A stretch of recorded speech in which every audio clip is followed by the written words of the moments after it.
Yang biru itu adalah suhu bumi. Nah, suhu bumi yang biru, coba kita cermati yang biru. Sejak tahun 77, suhu bumi paling bawah itu meninggalkan suhu nol. Artinya apa? Bahwa sejak tahun 77 suhu bumi naik 0,2, dan disitulah mulai suhu bumi terganggu hingga hari ini menjadi sangat serius. Ini diagramnya. Lanjut. Saya mencoba mengurutkan. Kemarin saya dengan teman profesor dari Amerika, ya alhamdulillah dia sendiri tidak membuat urutan seperti ini, dan akhirnya ini juga menjadi standar kami di National Science Foundation Institute Amerika. Yang pertama adalah diawali dari bencana populasi. Kenapa saya berani mengatakan sebuah bencana? Bisa kita lihat bahwa sejak tahun 77 populasi bumi itu 4,42 miliar. Suhu bumi naik 0,2. Hari ini penduduk bumi 8 miliar. Suhu bumi naik 1,4 derajat. Naik populasi 2 kali lipat, tapi suhu bumi naik 7 kali lipat. Diramalkan tahun 2050 kita berpenghuni 10 miliar. Apa artinya itu? Karena penduduk yang sudah berdesakan, maka bumi ini tidak akan mungkin memberi makan 10 miliar orang. Beberapa penelitian membuktikan bahwa idealnya bumi itu berpenduduk 6 miliar. 6 miliar. Karena kawasan subur di bumi itu hanya bisa memberi makan 6 miliar. Kalau dia memberikan 10 miliar, memberi makan 10 miliar, maka binatang-binatang ternak tidak bisa makan lagi. Karena sudah makanannya binatang ternak dimakan oleh manusia. Begitu analisis para ahli. Karena bencana populasi dengan jumlah populasi yang tidak terkontrol menyebabkan kebutuhan populasi meningkat.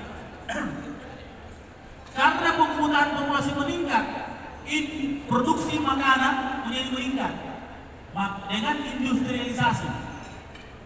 Setelah industrialisasi muncul eksploitasi sumber daya alam.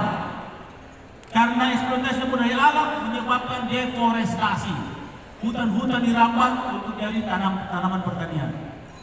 Setelah deforestasi menyebabkan pencemaran udara, laut, dan darat. Akibat itu muncul emisi karbon, pencemaran di udara. Karena emisi karbon menaikkan suhu bumi. Sekarang 1,4. Di dunia sekarang bersepakat tahan sampai 1,5. Namanya 6 degree skenario. Diramalkan kenaikan suhu bumi itu 6 derajat. Kalau dia 3 derajat, banyak spesies sudah mati. Termasuk manusia. Nah, karena naiknya suhu bumi, es mencair. Es mencair, volume air laut naik. Volume air laut naik, maka sea level rise, air laut meninggi. Sea level rise. Karena air laut meninggi, ragam hayati terancam. Kemudian berikutnya adalah pembiakan awan berlebihan. Jadi extreme weather atau cuaca ekstrim disebabkan karena pembiakan awan berlebihan, karena volume air laut meningkat besar sekali, panas meninggi. Kira-kira sama kalau kita rebus air, makin banyak airnya, makin panas kompornya, makin banyak uapnya. Uapnya ditangkap oleh 100 feet, makanya pembiakan berlebihan. Tadi saya baru baca berita, setelah kemarin SQ mengalami turbulensi hebat, tadi Qatar Airways mengalami turbulensi hebat. Konon kabarnya, menurut para ahli iklim, ini akan menjadi fenomena baru, bahwa turbulensi di udara, baik secara mendarat, itu akibat climate change, naiknya 1,4 derajat suhu. Banyak hal baru yang tidak kita pernah duga. Nah, karena pembiakan awan berlebihan, muncullah bencana hidrometeorologi. Dubai tidak pernah hujan selama 75 tahun. Tiba-tiba hujan yang 2 tahun hujan normal turun dalam 1 hari, 2 tahun. Dulu kita ingat waktu Makassar banjir, Jalan Sulawesi sampai di dada, itu hujan yang 137 hari turun 3 jam. Itulah ekstrimnya. Mestinya dia turun 137 hari rata, tapi dia turun satu kali dalam 3 jam. Nah, itulah bencana hidrometeorologi. Arab Saudi kena, kemudian Dubai kena, dan seluruh dunia kena. Nah, akibat tadi sea level rise muncul intrusi air laut. Jadi air laut yang di pesisir masuk ke darat. Apalagi kalau kota-kota memakai pompa air tanah seperti di DKI. DKI mengalami land subsidence, penurunan muka tanah, dan dia karena memompa air dan membuat air laut masuk. Karena air laut masuk, bakteri virus dalam tanah naik. Yang tadinya tidak dalam tanah, ya, dengan air tanah yang ada, baik itu bakteri anaerobik dan aerobik, karena air laut naik, masuk ke dalam, ya. Dulu bakteri Losari itu sudah 4 kilo intrusi air laut. Begitu kita bikin mitigasi dengan pemancangan seed pile, akhirnya jadi normal kembali. Nah, itu namanya mitigasi. Nah, karena air laut masuk, bakteri dalam tanah naik. Nah, bakteri dalam tanah naik menimbulkan bencana pandemi, penyakit yang aneh-aneh. Sekarang COVID sudah cicitnya, ya, di Singapura sekarang. Nah, diduga biasanya pandemi itu 100 tahun, Spain flu 100 tahun lalu, pes 100 tahun lalu. Jadi dia berperiodikal 100 tahun. Tapi diramalkan sekarang pandemi penyakit itu akan muncul tidak dalam 100 tahun, jangkanya lebih pendek. Jadi manusia akan banyak berumur pendek gara-gara ini. Kemudian setelah bencana pandemi penyakit, berkurangnya kawasan subur. Kemudian produksi pangan berkurang, resesi ekonomi meningkatkan kemiskinan meningkat. Akhirnya aneksasi kawasan subur, muncullah bencana geopolitik. Serangan Rusia ke Ukraina bukan persoalan politik persenjataan, tapi karena Ukraina itu penghasil gandum terbesar di dunia, itu yang mau dikuasai. Lahan subur di Ukraina yang penghasil gandum terbesar di dunia, makanan. Jadi yang terjadi di Rusia itu adalah makanan. Kemudian masuk siklus bencana geologi. Bencana geologi kita, contoh bencana geologi tsunami di Palu, itu setiap 98 tahun. Bencana geologi Gunung Krakatau meletus, itu 1000 tahun. Bencana geologi Tambora 300 tahun. Bencana geologi Gunung Merapi per tahun. Jadi ada bencana geologi periodikalnya. Begitu dia masuk, maka muncullah bencana pangan akibat akumulasi semua itu. Bencana pangan akan menimbulkan bencana sosial. Tidak lagi memperhatikan negara, tapi kaya miskin yang menguasai makanan apa tidak di film-film itu. Maka dunia akan seperti itu.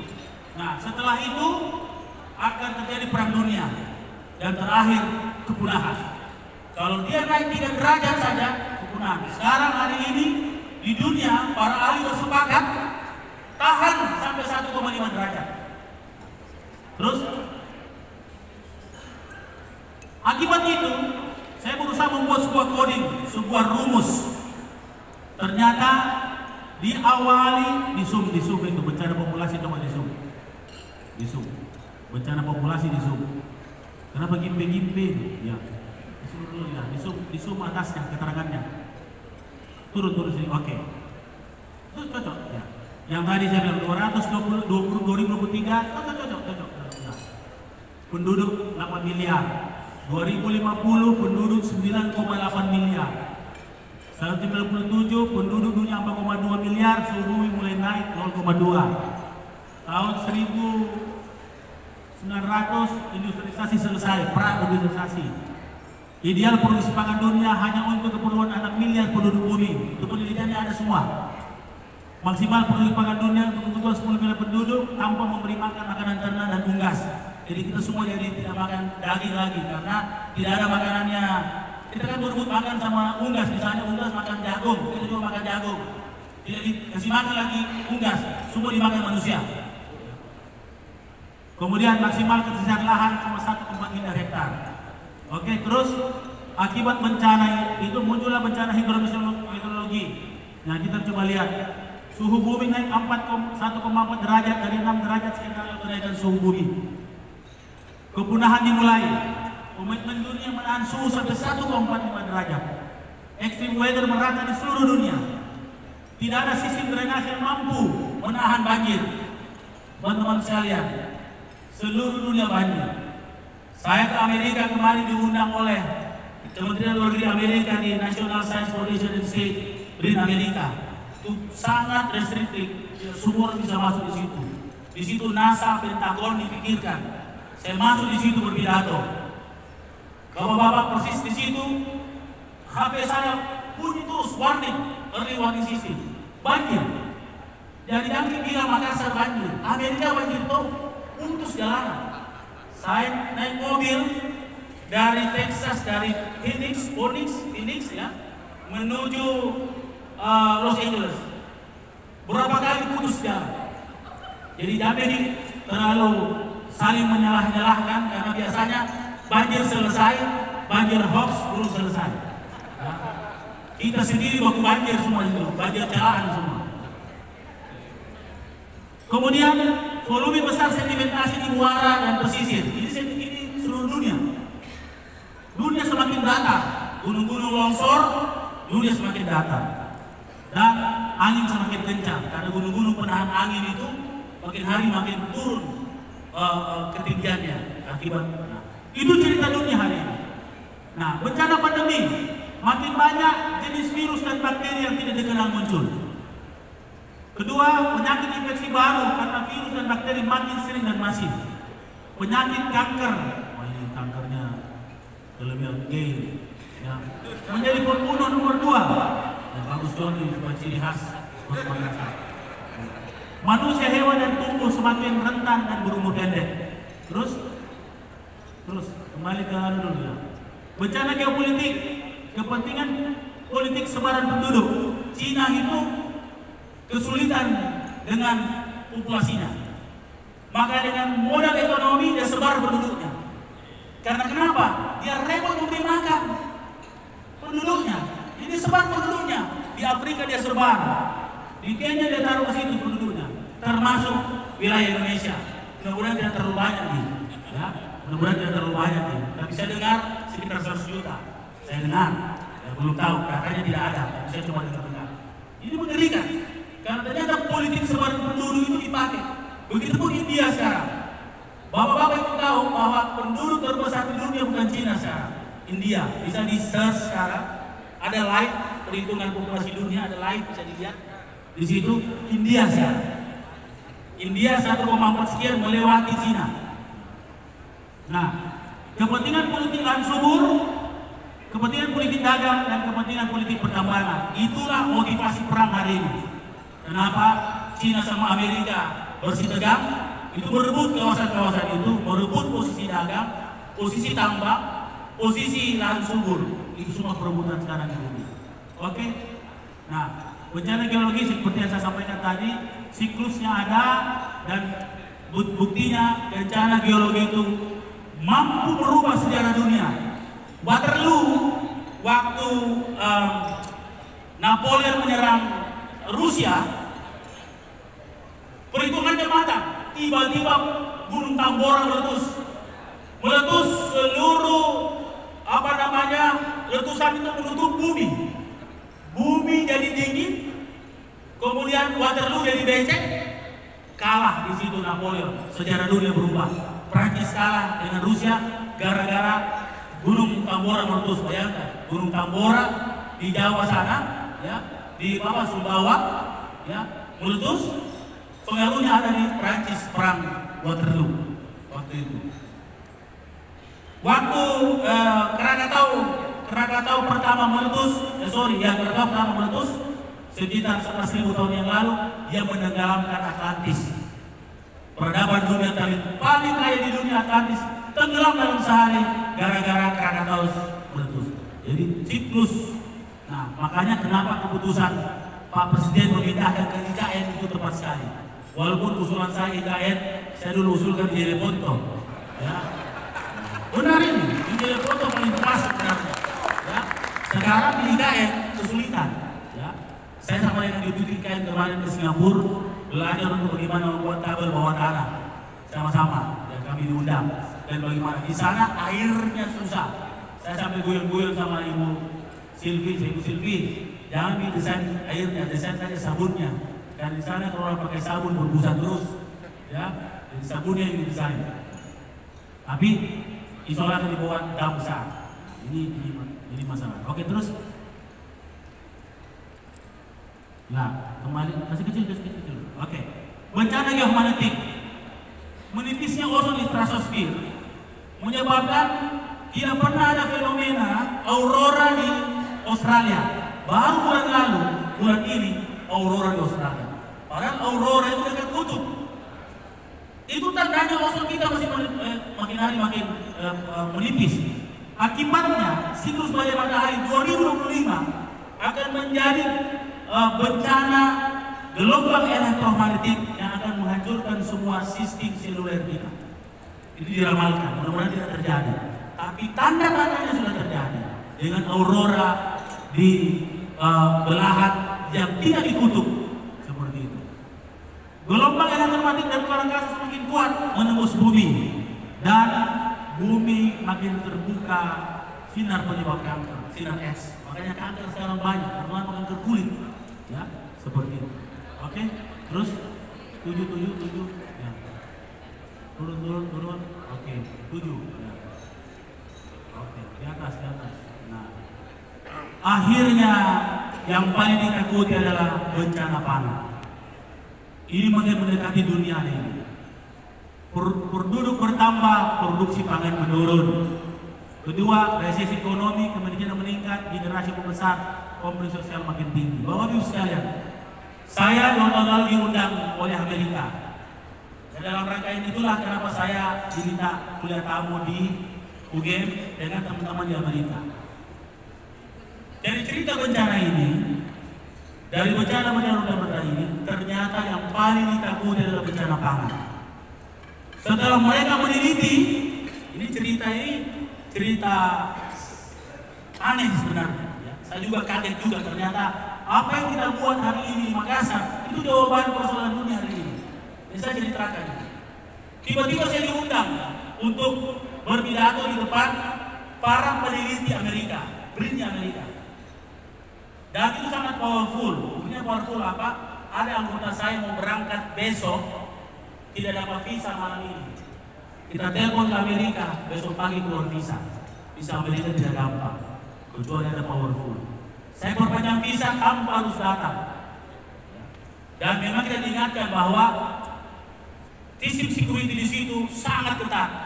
Saya masuk di PBB ketat, tapi ini sangat ketat. Ini sangat powerful. Sangat powerful. Dan para peneliti di situ dari Penn State University, Pennsylvania Institute, kemudian yang kedua UC Boulder, itu ITB-nya Amerika, ya. Kalau MIT itu swasta, dan kemudian Virginia Tech, ini ITB-nya Amerika. Para peneliti-peneliti, dan dia sudah ke Makassar.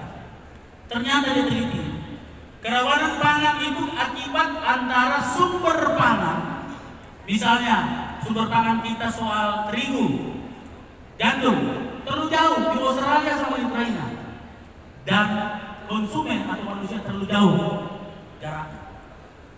Maka dia yang jawabannya bagaimana dekat antara sumber pangan dekat sama langsung konsumen. Begitu dia teliti di seluruh dunia, dia dapatlah program kita namanya Lorong Garden. Dia datang ke sini. Waktu itu izin Unhas belum terlibat. Dengan ITB dan UGM datanglah ke sini. Dia teliti. Ternyata inilah jawabannya. makanan dekat dari rumah, orang pelihara ikan dekat dari rumah. Padahal di lorong-lorong itu tidak ada tanah, city farming ada di situ. Maka kami diundang di Amerika. Ada videonya enggak? Cari videonya dulu supaya tidak boleh kita bikin anak-anak. Dan saya tidak pernah pamer-pamerkan masalah ini, tapi saya dapat langsung dari para peneliti seluruh dunia. Ya. Itu di sana memang rata-rata yang pintar-pintar oleh Yahudi Eropa Timur semua rata-rata. Dan di situ di Amerika itu. Dan kita sangat bergengsi tempatnya, karena tidak semua orang diundang di situ. Tidak semua orang diundang. Hingga hari ini. Dan alhamdulillah kemarin pendanaan dari NSF naik pendanaan kita dari Kementerian Luar Negeri Amerika, dan Kota Makassar dengan Kementerian Luar Negeri Amerika memberi dana untuk penelitian ini di Makassar. Dan yang paling menarik adalah dia tidak mau kota lain, dia mau hanya Makassar. Itu menariknya. Sehingga UGM masalah sosialnya, ITB masalah teknologinya. Dan saya juga karena saya alumni UNAS, saya paksa harus masuk juga UNAS.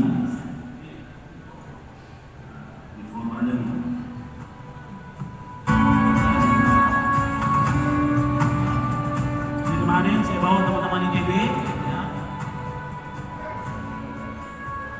Ini orang-orang pintarnya Amerika semua, ya.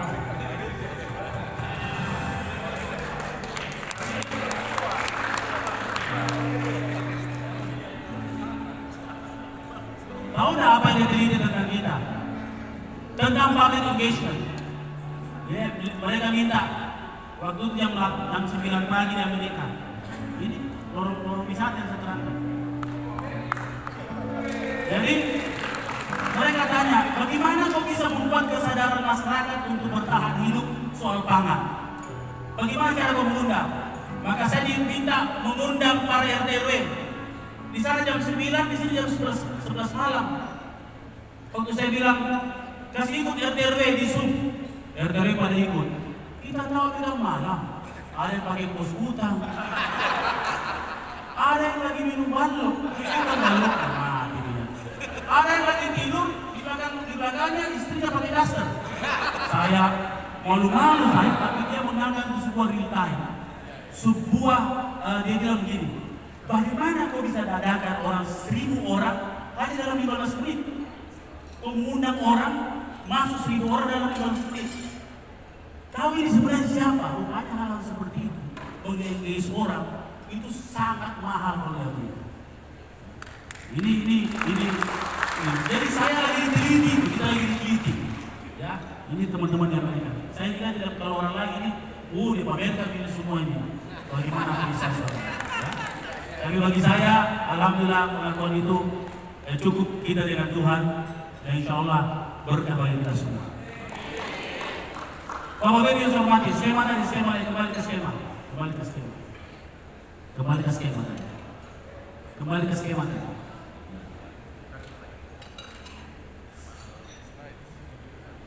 Skema tadi. Nah, ada 6 intervensi. Oke. Yang merah-merah itu. Jadi ada 6 intervensi kalau kita ingin memutuskan metabolisme. Ini kan metabolisme. Jadi masih jalan, bukan sejarah. Karena populasi masih terus naik. Proses ini makin hari makin tinggi. Maka ada 6 titik intervensi. Lanjut. Berikutnya. Oke. Jadi intervensinya ada 6. Pertama, intervensi populasi. Yang kedua, intervensi politik dengan membawa menjaga perdamaian dunia. Yang ketiga, intervensi sosial, mitigasi dan adaptasi sosial. Yang keempat, intervensi teknologi hijau dan ekonomi biru. Kemudian intervensi ruang, resident city, dan intervensi ozon dan karbonisasi. Kalau kita kompres intervensi itu ada 3 hal. Pertama, teknologi, resiliensi, dan tata ruang. Bapak-bapak yang saya hormati, inilah ilmunya kita. Bicara tentang teknologi, anak-anak teknik ada di situ. Bicara tentang resilient, teman-teman di situ banyak, ada kehutanan, ada lingkungan hidup, banyak sekali. Ada sosial, tata ruang juga begitu. semua kompleksitas ini. Kita semua ada di situ, alumni semua ada di situ, kemampuan semua kita ada di situ. Dan kalau kita kompres lagi, ternyata ada di dekarbonisasi dan oksigenisasi. Yang kita dengar di dunia istilah decarbonize, tapi oxygenize belum ada. Saya perkenalkan ini, tapi saya teliti dulu. Saya lihat di penelitian, ternyata banyak hal informasi yang banyak orang tidak tahu. Ya. Dan intinya adalah bagaimana merubah perilaku sosial. Ternyata Amerika itu sama pikiran kita. Bagaimana mensosial engineeringkan masyarakat sebuah komunitas yang kuat. Terus, nah ini kenapa teman-teman peneliti Amerika kemarin di UGM sangat respect karena saya bikin diagram. Bapak-bapak yang saya hormati, apa yang sedang terjadi di dunia hari ini? Diagram ini yang membicarakan. Oksigen itu di semua udara itu 20,95% dari semua total udara, dan karbon dioksida itu hanya 0,030.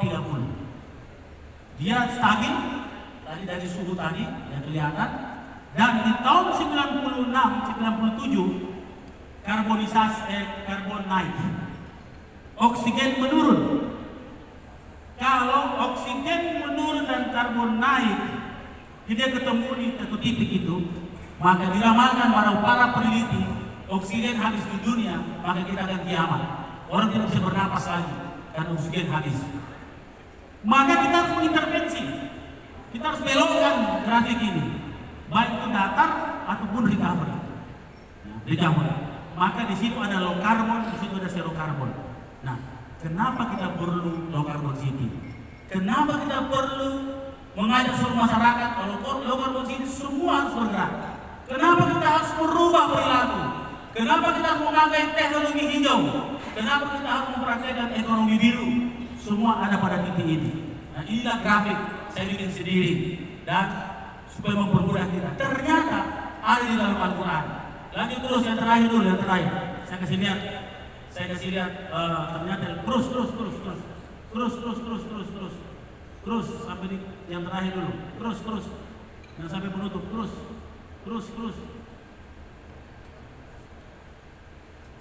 Yang ada Al-Qurannya sebelum penutup. Mana itu? Naik.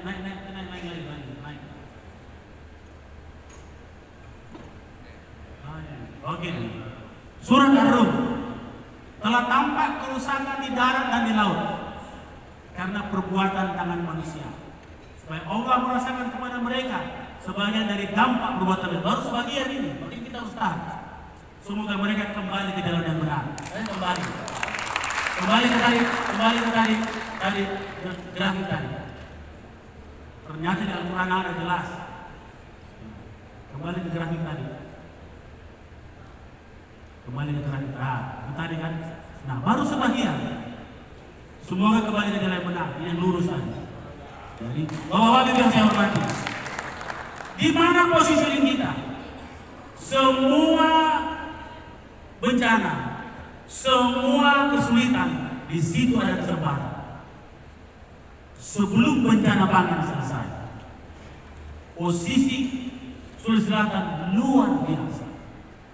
Tidak ada satu, coba lihat, ambil di Google dulu, kasih lihat di Indonesia di Google. Ada foto yang Makassar di mana kedudukannya. Coba ambil yang di Bali kemarin, World Water Forum di depannya, World Water Forum. Di World Water Forum punya yang kota Indonesia. Supaya kita lihat bahwa Sulawesi Selatan ini paling bisa menjadi global food hub. World Water Forum halaman satunya itu.